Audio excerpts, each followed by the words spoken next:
Peace. So in this video, I'm going to talk to y'all about my isolation story, my isolation experience. So I'm going to need y'all to like the video for the algorithm, subscribe if you are new, and press that notification bell whenever I post. And listen, man, I'm going to say right from the jump, the reason why God isolates you, it is because you are too attached to this cardinal world. I'm going to say that one more time in case you didn't understand that. You are isolated for a reason because you are too attached to this cardinal world. You are too attached to worldly things.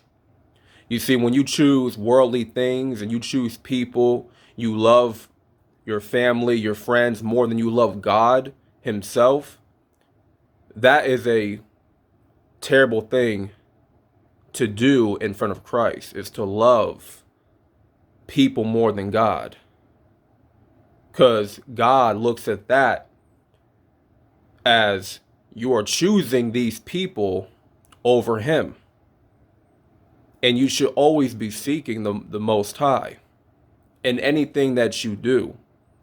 Not when you're in bad times, not when you're struggling, but even when you are on a high, you should still be seeking the Lord, even when He does bless you. Okay? It shouldn't just be a one-sided, it shouldn't just be one-sided with God, where you're just getting blessed and you just think you don't need Him no more. And when you get everything that you ever wanted, you're just like, well, I don't need God no more. I don't need the Most High for this. I got everything I needed. Because the Most High can easily take that away from you. He can easily knock you down a peg or two if He sees that you're being too complacent in your position. When He puts you in that position, okay? He's the one that puts you in that position. He can easily knock you down that peg if He wanted to. Right? You should still be seeking Him even when you're on that high, even when you are getting blessed, not when you're not getting blessed, not when things are dire, not when things are not going your way right now and you're struggling. Of course, you always go to God when you're in those type of times, those type of situations. But you always want to be, you want to keep that same energy with God both ways. Good and bad. So let me get down to the real reason of my isolation. And, God had to get me alone because he seen that I was too attached, right? I was too attached to friendships. I was too attached to family. I was too attached to a lot of things in this matrix that did not serve me a purpose. And it was about 2014 when I first graduated, and I started to pick up, a difference in energy, with the people that I called friend at a time. Start to realize, these people are acting weird and suspicious around me. I started to pick this up, around senior year. A lot of people just kind of fade away at your life. You don't know why, you don't understand why, it just kind of happens. At the time you can't figure it out. You can't figure out why people are, they're switching up on you. You can't understand why these people that you call friend are acting like you don't even exist whenever you are around them, or you feel more alone when you are around these people. And it doesn't start to sink in until you are actually in that isolation period that you just were not meant to fit in with these particular type of people. These people did not add nothing to your life. They brought nothing to your life. And I feel like that's what God does. At least for me, in my case, He removed people from my life that didn't bring anything to it. If they're not adding, they are most definitely subtracting. Understand that. They are subtracting from your life.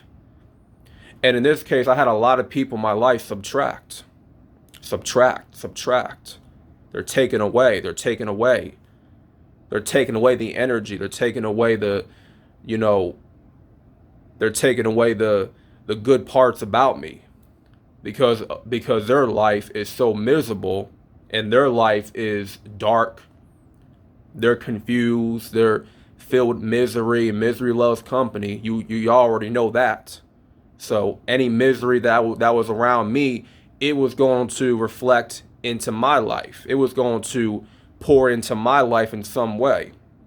And I would see evidence of this taking place when I had a certain, miserable people around me that just had that trash ass energy, and it would pour into my life, and it would just it would just reflect how my energy was, and my energy wasn't the best neither. So, in that case, I had a lot of work that I needed to do, not just physically and mentally and emotionally, but also spiritually. I feel like at that point in time, I was really neglecting spiritual growth. Around 2014, I would say from 2014 to 2018, 2019, that's when the isolation was taking place. So y'all can pretty much do the math on that one. I was pretty much isolated for about 4 or 5 years, y'all. Not gonna lie. 4 or 5 years of isolation. And because the reason being was I was disobedient to God. I was not. You see, one thing I can think about my isolation experience was I did not accept it. I did not accept the fact that I was isolated in the first place. I didn't understand why God was removing people from my life. I was too spiritually immature to understand at the time, mentally immature, emotionally immature. This was at a time when I was lacking emotional discipline. So I didn't quite comprehend, why I was losing certain family members, why certain family members were not involved into my life more and more, when I really needed that support system. I was figuring out why certain friends that I did call friend at that point were pretty much neglecting me, were pretty much acting weird towards me, switching up on me and stuff. I couldn't understand it, why I was losing so many friends. And it's like, man, 2014 to 2015, I was just losing people left and right. And I can say those were my darkest years. Those 2 years were dark periods in my life because of the amount of people that I was losing, or I can say that God was removing from my life. And that's all he was doing. So when God isolated me, he had to get me prepared for the next level of my life. He had to get me prepared for bigger and better things from my life. He wanted to. He wanted to bless me in those years of my isolation experience.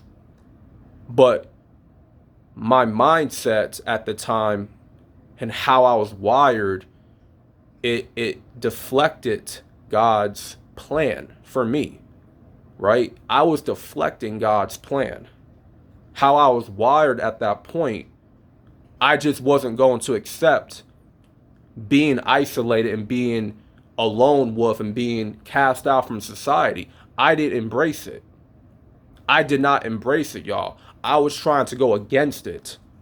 Instead of embracing it, instead of going through the course, staying for the course, instead of weathering the storm with the isolation and learning and elevating from isolation, instead what I did was I looked at it as a punishment. Yes, I looked at it as a punishment from God. This entire time, for those 4 years, man, 4 or 5 years, whatever, I looked at the isolation period for me as a punishment. I took it as, well, shoot, if I'm this alone and I'm this isolated and I ain't got no friends, I ain't got no social circle, then I must be a loser, right? I must be a loser. I must be a weirdo. Something must be wrong with me if I'm this alone. If I'm, this casted out. I literally thought these things about myself at that time. 18, 19, 20, 21, 22 years old. I literally thought I was a weirdo. Like something is wrong with me. Why don't people want to deal with me? Why don't people want to be around me? Why ain't people hitting me up? Why ain't people, checking up on me? You know what I'm saying? Why aren't people checking up on the kid?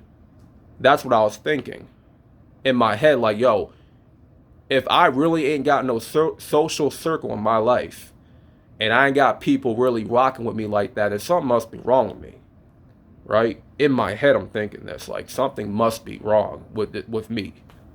And that's what I was telling myself every day. Like, yo, something is wrong with me. I must be weird. I must be a loser. I'm really lame. I'm boring. I'm not cool. I'm not popular. I'm not popping like that.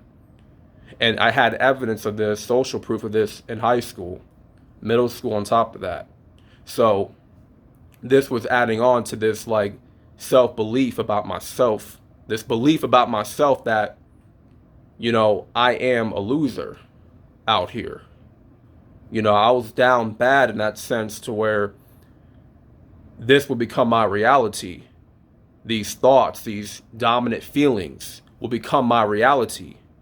So that only reinforced, like the isolation period only reinforced those feelings, those thoughts. It only reinforced those statements about myself that I was telling myself. Nobody was telling me this. Nobody was telling me this. I was telling myself this on a daily. These are the things that I was thinking on a daily. This was on my mind, right? But see, God did not look at me in that way. Of course he did not. Because like I said, I was disobedient to my isolation experience. The first go, I just wasn't going to embrace it. And I realized, okay, he wants to isolate me because he wants to build me up. He wants me to get closer to him. He wants me to get closer to his purpose, to his message. He wants me to go into that Bible and start reading scriptures. He wants me to get embedded in the word. That's what he wanted me to do. And I didn't do that. In that juncture, I fumbled. God gave me the ball at that point, and I fumbled the ball. The ball was in my court at that time, and I fumbled it. And those years were probably the most darkest years of my life. Like, I can't really fully explain to you how dark those times were really for me. You know what I mean?